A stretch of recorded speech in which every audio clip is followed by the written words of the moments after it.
Let's now bring in our reporter Edward Godfrey, who's on the streets of Belfast. And Edward, the trip to Northern Ireland is of huge historical importance, isn't it? Just explain why that is. Yeah, it sure is. It is a beautiful part of the world, but it's also a part of the world with a bit of a complex history, and there are some mixed and very strong attitudes towards the monarchy and the British. But Charles and Camilla have been greeted by a lot of fanfare since they arrived here late this morning. As we've heard, they've headed up to Hillsborough Castle, where they've been greeted by huge crowds. Lots and lots of people there have been waiting many hours to see them both. Some arrived there at 5 o'clock this morning and began lining up. They had their coffee flasks and their tea flasks, and Charles and Camilla have spent quite some time wandering around, meeting and speaking and accepting tributes from many of those people there, and inspecting some of the tributes that have been laid there for Queen Elizabeth. They've also been meeting with some school children from Downshire Primary School. They'll be receiving an official condolence message from the people of Northern Ireland, and while they're there, as we've heard, they will be meeting with some dignitaries and some senior political party figures. Following that, there's going to be a service at St Anne's Cathedral in the heart of town. And this is a significant visit. It's the first time a British king has visited Northern Ireland in nearly 80 years. The last one was King George VI in 1945. Charles has visited Northern Ireland many times himself, but as a prince. His mother, the Queen, visited this place many, many times, 25 times all up, 22 as a Queen, 3 as a princess, many, many times, many years ago, rather. And she's been praised for many of those visits because some of those occurred during the Troubles years, those 3 decades of nasty and at times deadly conflicts between, involving Irish nationalists and British loyalists that were just such a difficult time. And she got a lot of credit when she met with the former CIA commander, Martin McGuinness, in 2012. That would have been a difficult thing for her because Queen Elizabeth's second cousin was killed by the IRA in 1979. A bomb was detonated on his boat, which killed him and 3 other people. This is a bittersweet visit here for Charles today for many, many reasons, but one of those, of course, is that the Queen was due to come and visit here in October last year, but that visit was cancelled at the last minute due to health reasons. That was actually one of the first signs that her health was deteriorating. It's one of the first examples of her pulling back from some public commitments, and few would have realised at that time that the next time a British monarch was going to visit Northern Ireland, it would be Charles and as king.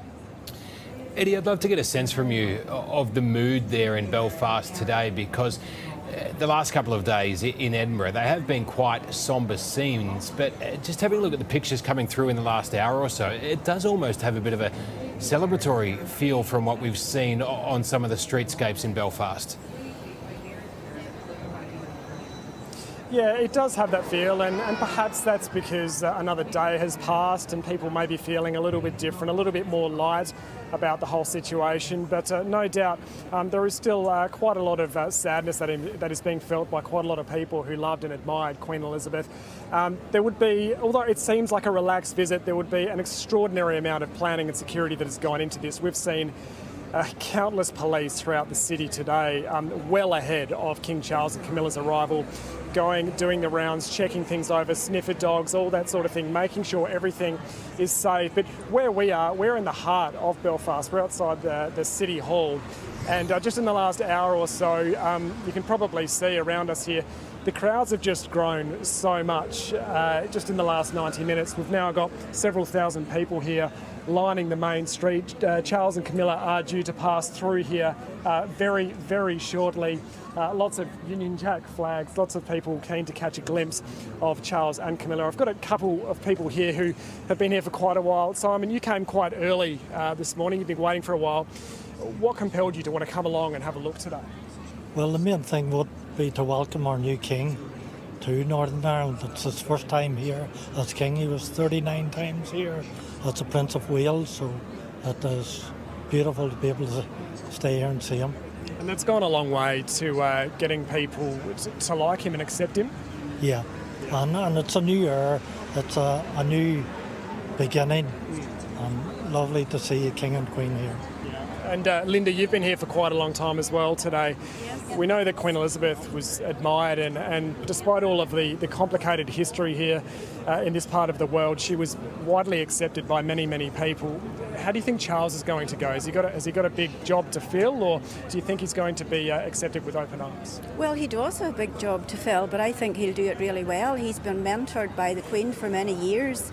He's also got the support of his son, the new Prince of Wales, Prince William, and Catherine, and other members of the royal family to support him.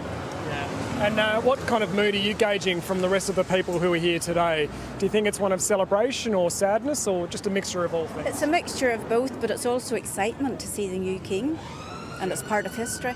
Yeah, and quite exciting that he's come here Yes. so soon as well. Yeah, really, really exciting. Yeah, it's worked out well. Linda and Simon, thanks for having a chat with us.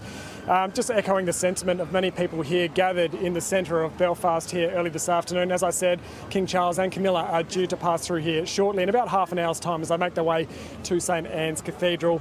A big day. It's a brief visit, but there's a lot on, and it's a very important day, guys. Another jam-packed day ahead, Eddie Godfrey there in Belfast. Thank you.